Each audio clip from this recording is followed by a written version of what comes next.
All right, so you can call the meeting, either one of you call the meeting to order and do the roll call. Call to order, roll call on the fireside. You have AJ, Present. Ryan, Here. Nathan, Here. Dean, Here. and Michelle on here. All right, police side, call to order. Dan Adavasio. Myself, Tommy Blair. Here. William Stanley. Here. Joseph Smith. Here. Thank you. Can we try Pedro? Call, yeah, see if you can track you.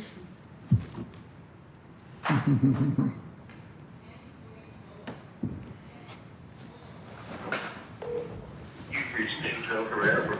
You should get a text or something, maybe. Yeah, and I even sent them a message today too. Might be in a meeting.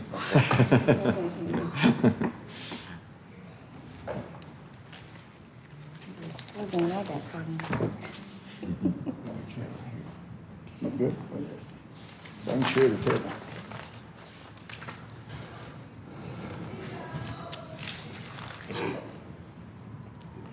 Oh, there we go.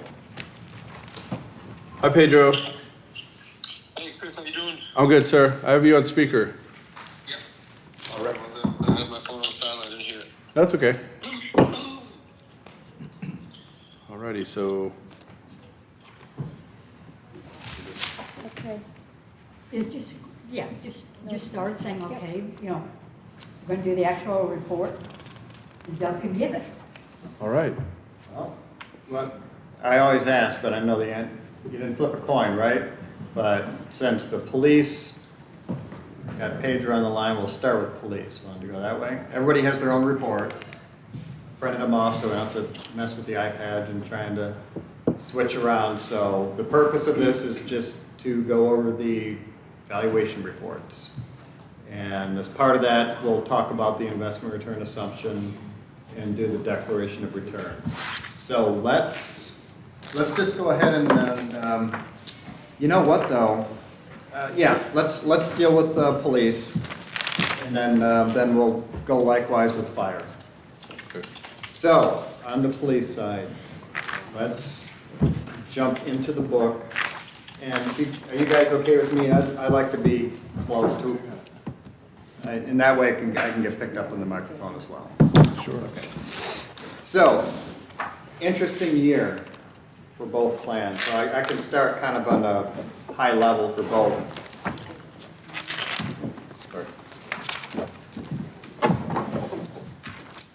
There were significant salary increases for both, which I'm happy to see.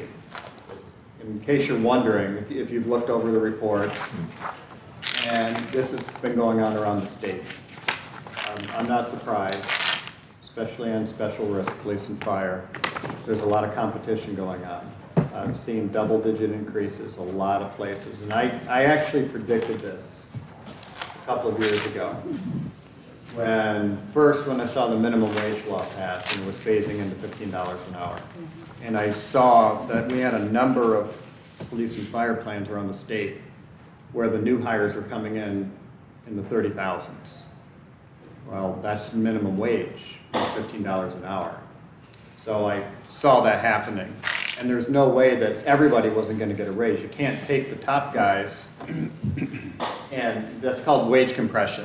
So let's say the top wage used to be 80, and the bottom was 35,000. Well, the 35,000 clearly is going to move up with minimum wage, but that's called wage compression. If the top guys say at 80, at some point they're going to go into negotiation and say, look, we've all got to.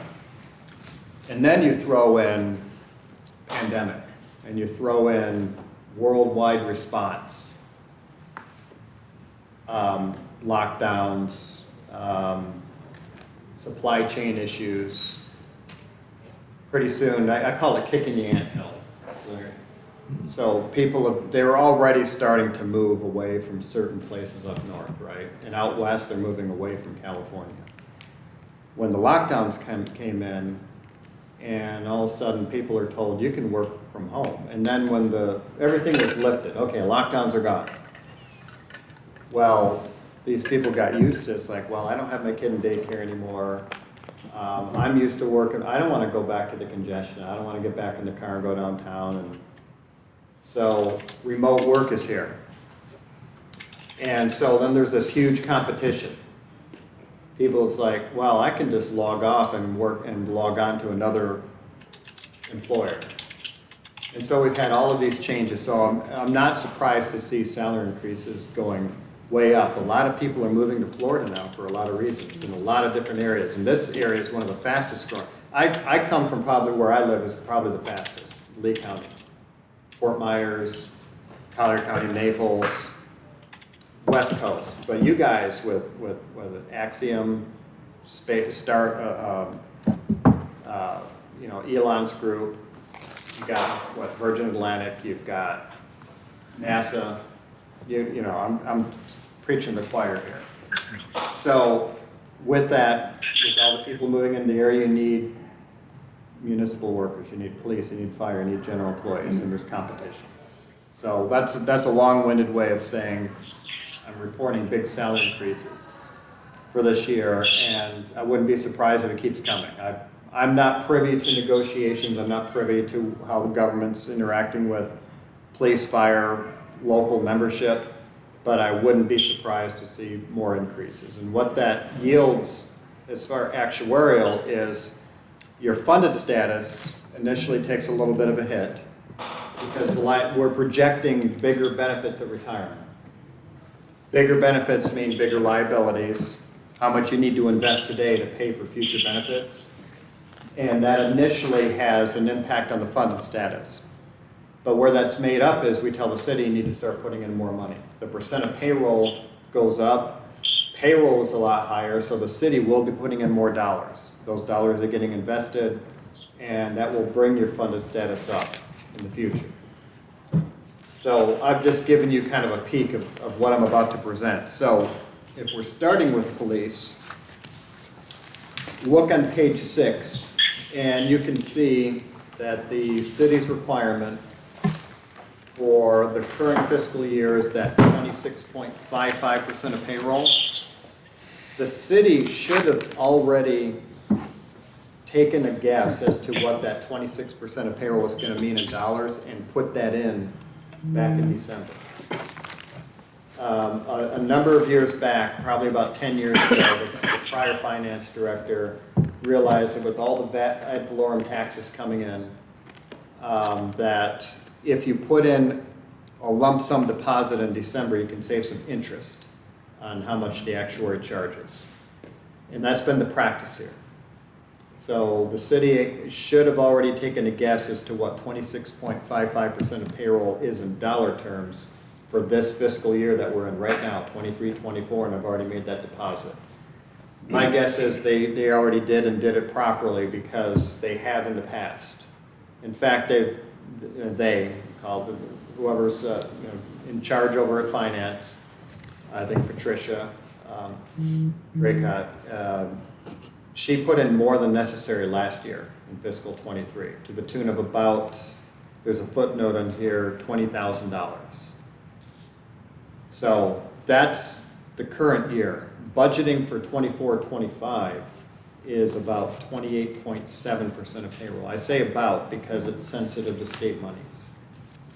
Now, if you looked at state money contribution I put in there, which the city is allowed to use as a credit for funding the plan, that's up about 18% from the prior year. If I could grab last year's report and put it right in front of us, we wouldn't be looking at 123,000 in state monies. It was, hold on just a second, it was 115,000. And the reason for the increase, I did the percentage, it was about an 18% increase. Any of us who have to pay auto insurance, you getting your premiums, I almost went and shopped it out. I have Allstate, and I looked at the increase, and it was 15 or 20%. I thought, well, and I have a lot of business with Allstate for my personal, so I thought, well, I wonder if I can do better. And then a news story came out right about then that actually around the state was between 20 and 30% on auto. That's where the state monies come for police. It's a tax on the insurance premiums for auto. And it went up 18% this last year, at least as reported by all the insurance companies that have a block of business for Cocoa Beach. So what the city can use is up to $123,282, and anything above that goes to the unfunded liabilities. Helps pay off the unfunded liability. Is that above that line, the minimum, above the payment line? That's like as far as, I guess you would call it like the principal? Yeah. Unfunded liability? Yep. So anything above that noted amount is directly applied to principal? Yeah, the 123 is in an ordinance, and it was made its way into ordinance because it was an agreement between the police and the city probably 10 years ago. It's dollar for dollar, the city gets 123,000 of the state monies. And above that goes and pays down the unfunded liability, which helps pay off some interest charge on the unfunded. I don't know where the 123, I mean, it's a very precise number, it's dollars and cents. And it was many years. I thought, it's like, it's going to be a gazillion years before we get to the 123, and yet, because of the growth, we've blown by it. So until, or unless, the police membership representatives and the city side come to an agreement on some different use of state monies, it won't change. It will be, I will be reporting the exact same use every single year. So you can see that not only as a percent, 26.55%, to think, well, that's not a lot, that's what, 2% of payroll. Well, understand that payroll reported by the city went from 2.3 to almost $2.7 million. So that 28.7 is not only higher as a percent, it's also on a bigger payroll. So the city will be putting in quite a few more dollars into the pension plan during fiscal 24-25 versus 23-24. So the question is, why did it go up as a percent of payroll? And it's two primary things. One is big salary increases. And by my calculation for the police side, the salary increase from 23 to 24 was 22%. And so if there's any cops here, they're like, well, I didn't get a 22% increase. Well, that's on average. And that's not just what you all consider a salary increase, it's overtime. And if the city did a step plan, let's say, if they're doing maybe some kind of a survey, so it's like, well, we don't want to lose you guys to Cocoa, we don't want to lose you to Melbourne, we don't want to lose you to the sheriff. What do we need to do? That could be like an overall increase. If they took out pension contributions from the members, then it counts. And on average, it was almost 22% increase. Our assumption was 6. Yeah.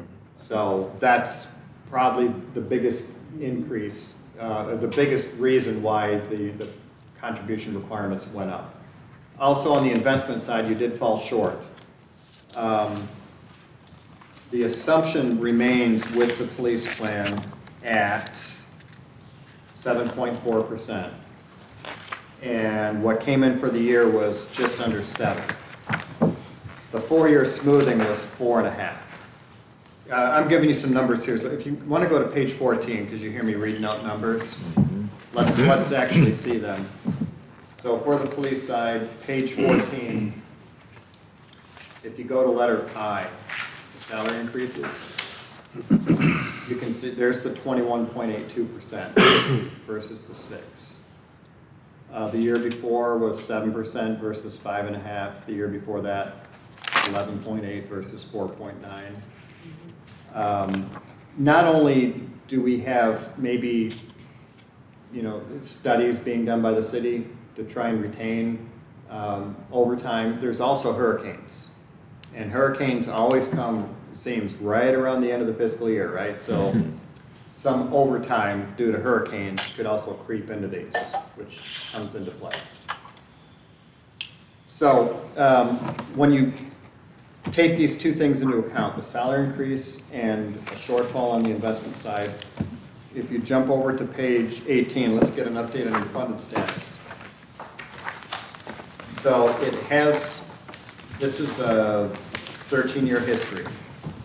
And you can see that going back to 2011, the funded status is still just under 50%.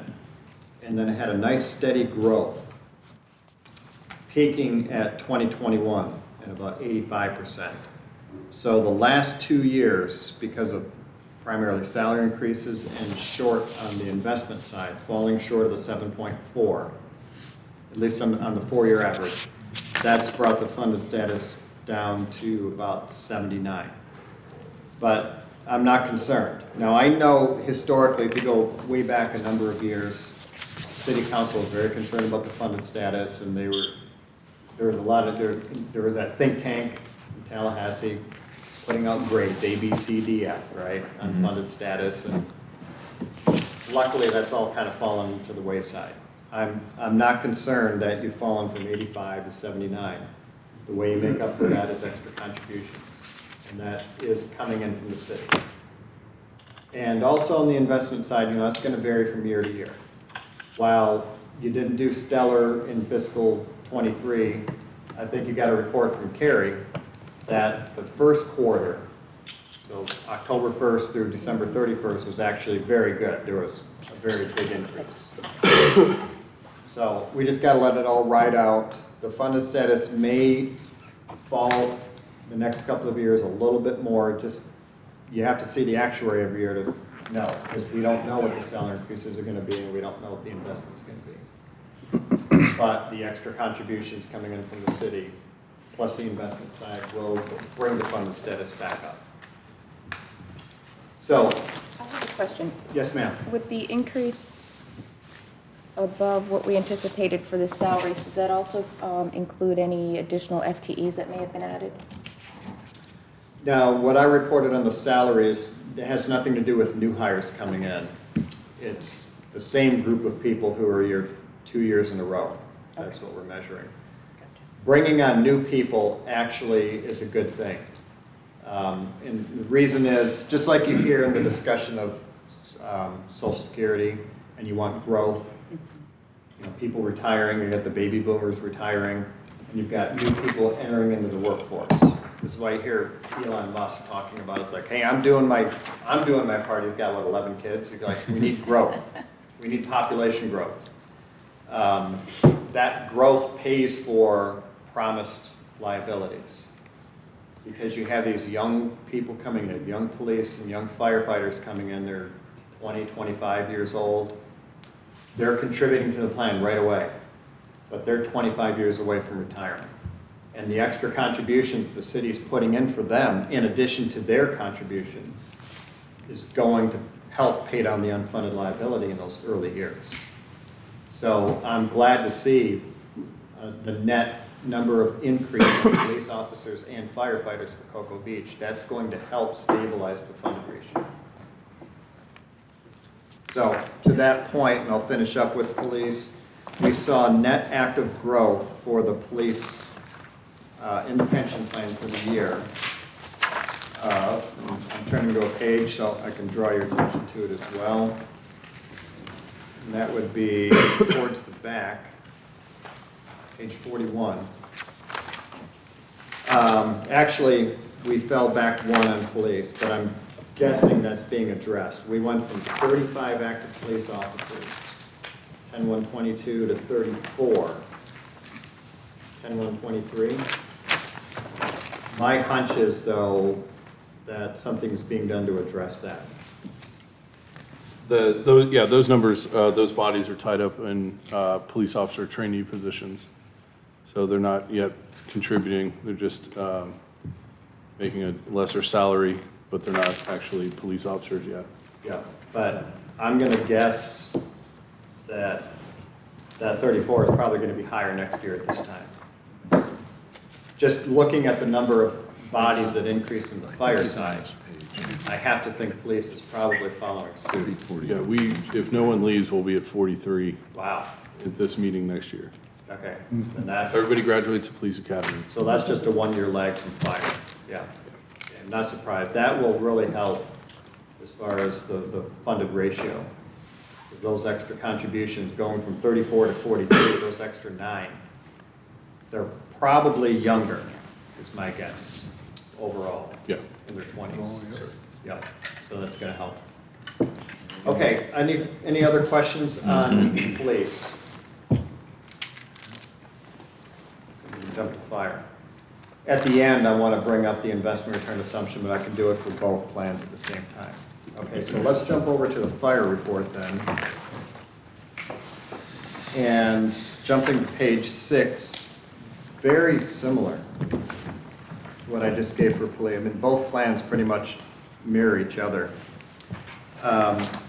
Percent of payroll to the city, 26.75 for 23-24, increasing to 28.78 for 24-25.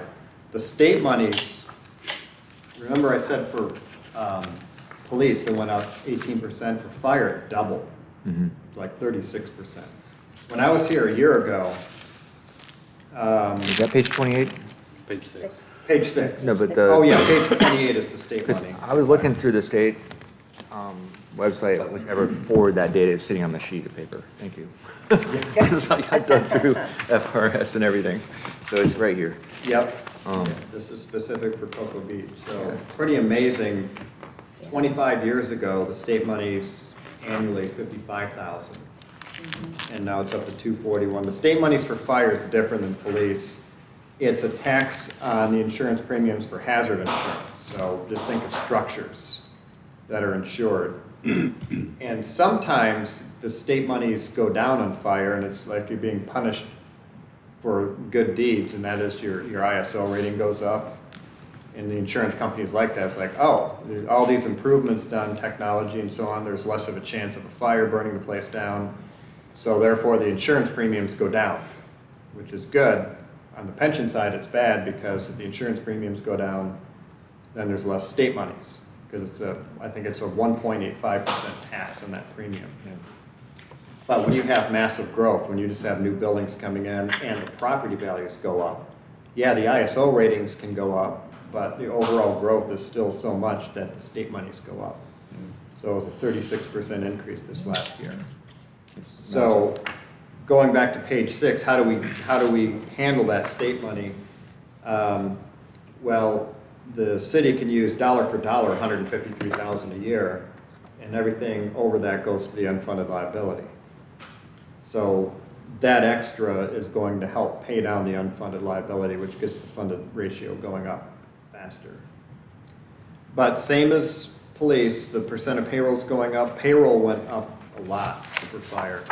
The number of warm bodies, they call them, active firefighters went from 28 to 36. That, for the longest time for Cocoa Beach, it was right in the mid-20s, 25, 26, 24, 28, and boom, 36 in 1 year. It doesn't seem like a lot, but as a percent increase, adding 8 when the prior year was 28, that's a big percent increase.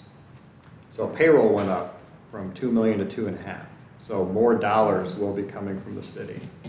That 26% of payroll is on a $2 million basis, and the 28% is on a $2.5 million basis.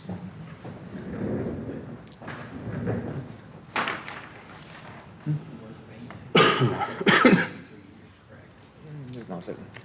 Brian's question. So we're in our SAFER grant now? SAFER? And- Yeah, so Okay. SAFER. So 6 of those is SAFER.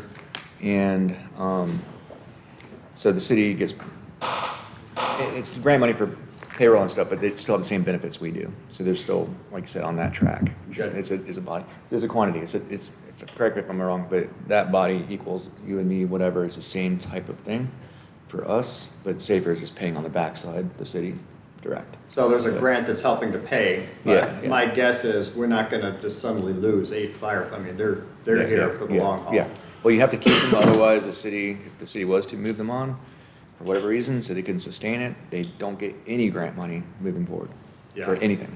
Okay, so Dump trucks and that tells me whatever. there's a huge incentive to Yeah, keep. yeah, Sure. yeah, you don't burn the bridge. Yeah, it's like, okay, we lose the grant, it's like, oh, we save on payroll if we get rid of these 8 firefighters, but then we lose all of this other grant money for everything else. All of it. Yeah, all of it. So there's an incentive to keep it there. Yeah, so if you go to page 14, it's similar. I mean, every year I'm just surprised at how similar the two plans operate as far as pension. The salary increase was 22%. Remember, for police, it was right around 22. The assumption for fire was just over 5%, so a loss, we'll call it. When actuary says a loss, it's that the liability went up more than we had expected. On the same page, looking, the market return for the year on investments was 7.1. We assume 7.4. The 4-year average is 4.3. So those two things combined primarily. If you jump over to page 18, you can see the funded ratio. I don't know why the two reports didn't look at the same look-back period, but if you go back 10 years for fire, it was just a hair over 70%, and we're still sitting at about 84% with this report. The high water mark came 2 years ago at about 91. So it may still drop a couple of points the next few years, but it's the extra contributions. And really, those 8 extra firefighters putting in their contributions, plus the city's increase, plus the extra state monies, will help stabilize the funded ratio. So, yeah, so moving forward, my question is the state money coming in.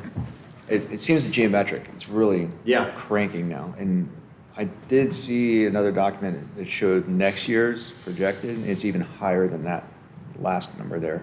Yeah. So everything above the collective bargaining agreement, it says 163 or 130, whatever that is that being applied to, technically, what is that unfunded liability as you have listed here? Is that being applied like as if it was a principal? Yes. So that 60 is sitting there, so the city can't, I'm saying that like that money is there as a credit, but it's going to the unfunded liability on that top side of the. It's just think of the unfunded liability as like just standard principal and interest loans that any of us take out, auto, car, home, whatever. And you have this, we all just do this, you just put in the exact minimum, right? And so you're just paying it down very steadily. What's happening here is because of the extra state monies, it's being applied to all of the unfunded. It's like extra payments. And it is bringing down the principal. But then the amortization payment goes down the next year. So it's helping to pay down the unfunded liability faster, which is saving interest, because the interest charge on the unfunded is 7.4 for the city. And those extra state monies are helping to lower that payment. It's paying it off faster. It's like you hear that rule, if you take out a 30-year mortgage on a house, if you make an extra payment in a year, 13 payments in 12 months, that 30-year mortgage becomes a 21-year mortgage. It's same principle here. Yeah. These extra monies are paying down. Every year we add to the unfunded liability, either as a credit or a charge, and we pay it off in 15 years. These extra monies are shortening that 15-year period. With other plans throughout the state, is any other cities doing a similar thing? Yeah. With the state monies? Okay. Yeah, the state money's use is all over the place, but there are places that do it exactly the way they do it here. That there's a certain dollar amount the city can use for the annual amount, and then everything after that helps to pay it on the unfunded. In the end, it's all credit to the city. It's nothing. A lot of other plans apply it to what's called a share plan, Yeah. where the city can use up to X, and yeah. everything above that the members get is cash. And that's not done here. Yeah, the share plan exists, but it's never been used. It's at 0. So we do have that. It's a defined contribution plan that piggybacks inside that retirement contract, article basically. Yeah. Cool. So that is for both reports. So where we are now is get both reports approved. Then we need to do a thing called the declaration of returns for the annual report, and then I have one final thing from there to bring up. So let's do with that first. I want to make sure you've had all your questions answered for both boards. Let me deal with that first. Any other questions on any of the reports? I had a quick question.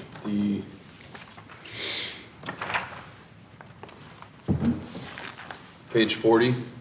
We have On 39. police. Okay, Police, yeah. yes, We have 39 members in pay status. yes. I didn't count, but I'll trust that is 39, 39. Oh, Yeah, 39, yep. So, date of retirement, that's when they go into the drop? If they're in the drop, then yes, that's, like, there's one drop member, or there's a couple of drop members, yes, that's when they went into the drop, is the date of retirement. Okay. They're And then- still working for the city, but that's when they went into the drop. Okay. And then the question, if you flip to 41, go down to active lives, live participants is 34. Yes. Is that just the, I didn't see how that added up, that 5. That's 34, and then there's 2 drop members, so that would be 36 active police officers. The drop members are retired, but they're still working for the city. Okay, So maybe that's what you're wondering. There's 34 that are still contributing to the plan, okay, and then there's 2 who are no longer contributing. They're working for the city as an active police officer, but they're in the drop, they're retired. okay. Thanks. Anything else? Fire? I like your scattergram here, it's pretty cool. The agent service distribution. Yeah, that's a nice little chart there. And it shows you where everybody is. From the youngest to the oldest. What page is that on? That's a 39 for that. Maybe those new 8 ones are not low. That just shows how much training is going on right now. Yep.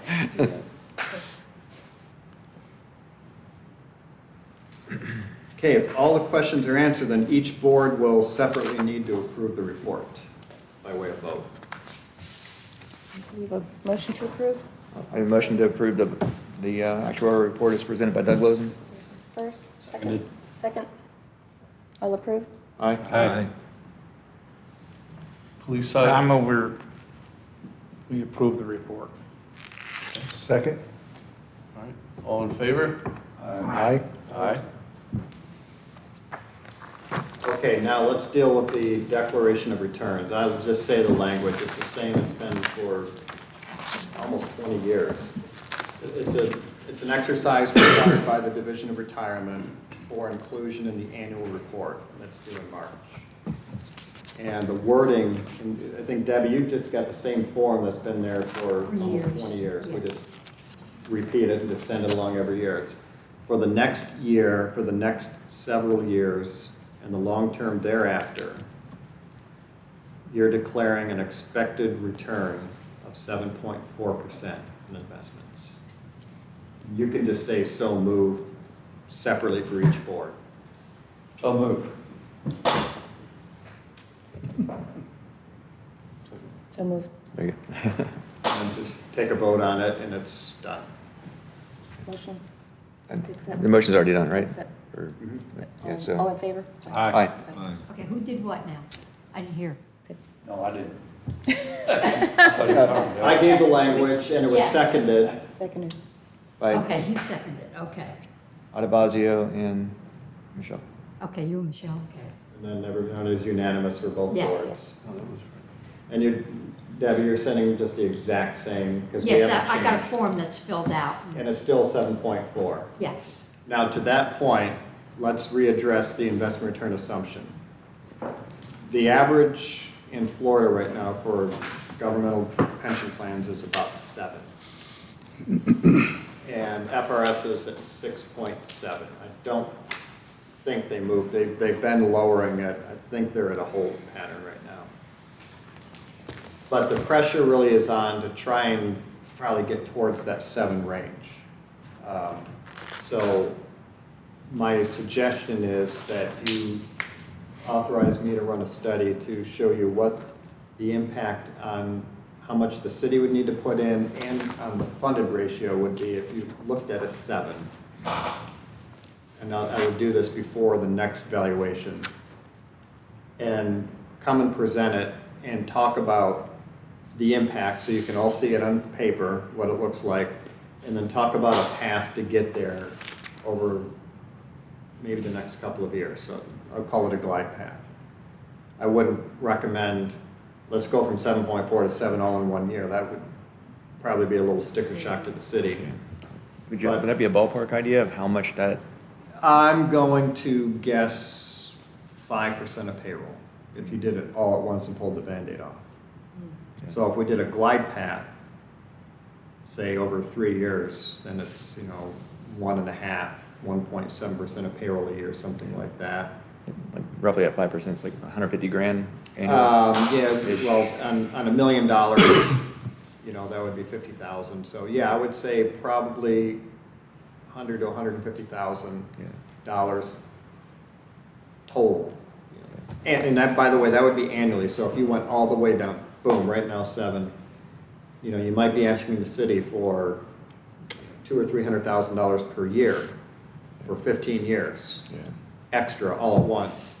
That's why we always recommend, let's just do a glide path. And the market pressure does drive it the other direction, right? If market performs well, then it's less of a reason to Yes. drop it out. That's the thing about the investment return, it's just an assumption. In the end, the city's cost for the pension plan is the benefits paid out and the administrative expenses for all of your professionals. That's offset by investment earnings. So when you pick an assumption, it's just a guess. And if the assumption is perfectly matched to reality, then every year when I come and give you a valuation report, it never changes. It's just perfect in an ideal world. That's why you want the assumption to be as close as possible. And to the extent that 7.4 is too aggressive, let's say 7 is the exact perfect number when we know it isn't. But if you keep declaring a 7.4, there's going to be cost creep. Every year I'm going to come in and say, you fell short of the 7, you're declaring 7.4, we only got a 7, you're going to have this cost creep. So that tells you, it's like, well, if we got the perfect crystal ball, we see it's perfectly 7, we just need to do it. There's a lot of factors coming in. The reason for the 7 is just kind of optics. Everybody's there, but they went there, it wasn't just a guess. Everybody's been looking at performance long-term.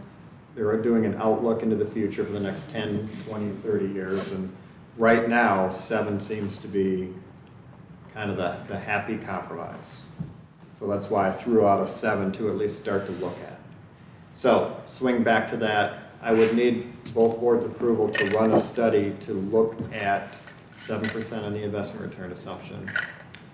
And I can come back to one of your regular quarterly meetings. Maybe towards the end of the fiscal year when you have a better idea. Like when would that be, August? August. Let me plan and come to the August meeting to present, and we'll kick it around more at that time. So I'll need both boards to approve. Do you have a motion to approve? I'll second that motion. All in favor? Aye. Police side, motion to approve. So move. Second. Second, all right. All in favor? All in favor? Aye. Okay, I said Does it was. Pedro have anything? Hey, Pedro. Pedro. Yes, yes, I'm here. Sorry about that. No, you're fine. Do you have anything? No. I mean, I can report at your regular meeting in I guess in a couple of weeks. So nothing that requires any more time today. I know you guys called a special meeting, so I won't keep you guys. All right, thank you, sir. And that's it, then do adjourn. All right, do you have a motion to adjourn? So moved. Second? Motion to adjourn? Motion by me. Second? Second. Second by Brian. Favor. Aye. All right, guys. You're good. Thank you, Chris. All right, see you, sir. Let me know if you need anything.